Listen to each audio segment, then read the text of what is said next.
How many U.S. presidents were directly involved with the Vietnam War? A. 6, B. 5, C. 1, just Lyndon B. Johnson, or D. 3? How many estimated lives were lost in the war? A. 10 million, B. 9 million, C. 3,058,000, or D. 200,000? What was the North Vietnamese supply road called? A. Blood Road, B. Trail of Tears, C. The Victory Path, or D. The Ho Chi Minh Trail? Let's start with France.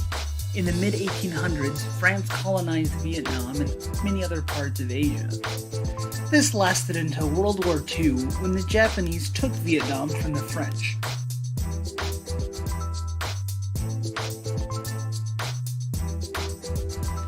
The US and other allied forces helped liberate Vietnam from the Japanese.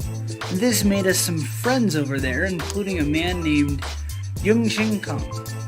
Yung Shin Kong was a Vietnamese nationalist with a deep love for his country and a deep love for his people. This set him on a quest to find the best form of government for a Vietnam ran by the Vietnamese. However, the French, wanting to reclaim their colony, came marching right back into Vietnam. However, Vietnam had declared their independence after World War II, when the Japanese had been driven from the country. So this caused many people to fight back against the French, wishing to reclaim the independence that they had gained. Who should appear in the middle of all this is our good friend Yung Shin Kong. Man, I hope I'm pronouncing that right. His reappearance, he took on the name Ho Chi Minh, which means bringer of light. He did this to seem more benevolent to the people that he was trying to encourage. And what did he bring along with him other than good old communism? The United States heard the cry of communism, so we sent troops rushing over there to help the French. However, the Vietnamese weren't having it, and they fought back harder than ever. France, the United States, and those in Vietnam wishing not to be communist, fought the communist troops to the 17th parallel, dividing Vietnam into North and South. Fueling the United States' involvement in Vietnam was the Truman Doctrine, the idea that any country threatened by communism deserved the financial and military help of the United States. It was in 1945 that President Truman sent U.S. troops to help the French. The goal was to avoid something called the domino effect. The idea was that if Vietnam fell, that the rest of Asia would fall to communism. During this time, however, many Vietnamese in both the North and South, wishing to free themselves of French rule, rose up, creating something called the Viet Cong. Because of the rise of the Viet Cong and the sheer determination of those fighting, the French decided the war was a lost cause and went packing back to Paris. So in 1955, Dwight D. Eisenhower, in continuation of the Truman Doctrine, took over the Vietnam conflict, making it the American War, as it was called in Vietnam. The war continued through the administration of Dwight D. Eisenhower and fell onto JFK, who was previously against the war in Vietnam, but changed his tune when he was elected president. JFK continued the war efforts until, sadly, he was assassinated in 1963. Because of this untimely American tragedy, the country and the war in Vietnam fell into the lap of Lyndon B. Johnson, who subsequently had the largest part to play in the Vietnam War, winning the war the nickname Johnson's War. During this time, Ngo Dinh Diem was appointed leader of South Vietnam. A Catholic and a largely Buddhist country, many thought his legislation oppressed the Buddhist majority. The oppression felt was so great that many Buddhist monks took to the street, lighting themselves on fire to protest the elected leader. This civil unrest added to the people joining the Viet Cong, including women and children. Let's take just a second to talk about the weapons that were developed for and during the Vietnam War.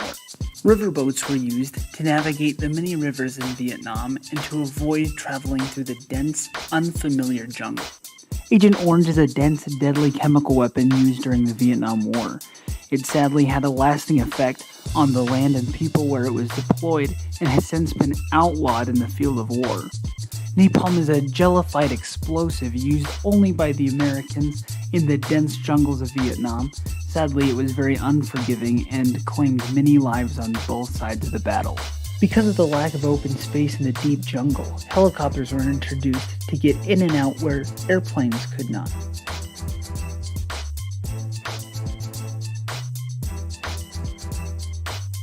The Ho Chi Minh Trail was a supply trail leading from North Vietnam to South Vietnam, allowing the communists to supply the North Vietnamese with weapons and supplies. The ability of the North Vietnamese to adapt and navigate the land of Vietnam meant that the Ho Chi Minh Trail was never compromised, despite desperate attempts from the United States. In a frantic attempt to end the war, Operation Rolling Thunder was introduced, a heavy bombing campaign with the goal of basically bombing the Vietnamese until the war stopped. More bombs were dropped on North and South Vietnam than all the bombs that were dropped by Axis in World War II. In traditional war, victory is counted by gaining territory. However, in this war, territory was won and lost at a rate that no one could tell who was winning. So, the US military used the system of the body count. This is literally the idea of counting how many people you have killed on the battlefield. If we were killing more of them than they were killing of us, we were winning. The war in Vietnam became increasingly more and more unpopular in the United States and was subject to major protesting.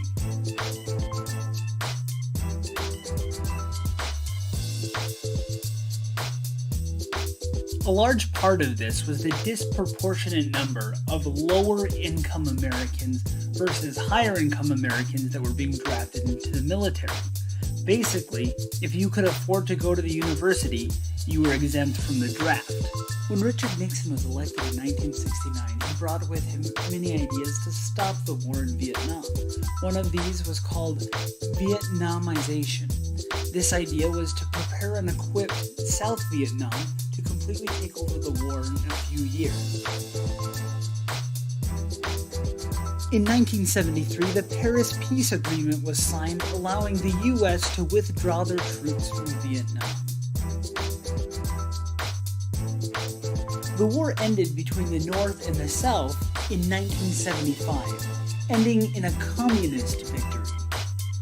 In this war, 58,000 U.S. troops were killed, and approximately 3 million Vietnamese soldiers and civilians were killed, estimating a loss of 3,058,000 lives.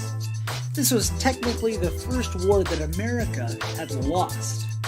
Why? We didn't understand the Vietnamese, and we didn't understand why they were fighting. We thought that because we were stronger and more powerful, we could win the war. But the resolve of the Vietnamese was stronger than the American commitment to the war. In addition, this war essentially changed the relationship that Americans had with the government. There was now a distrust between Americans and their leaders.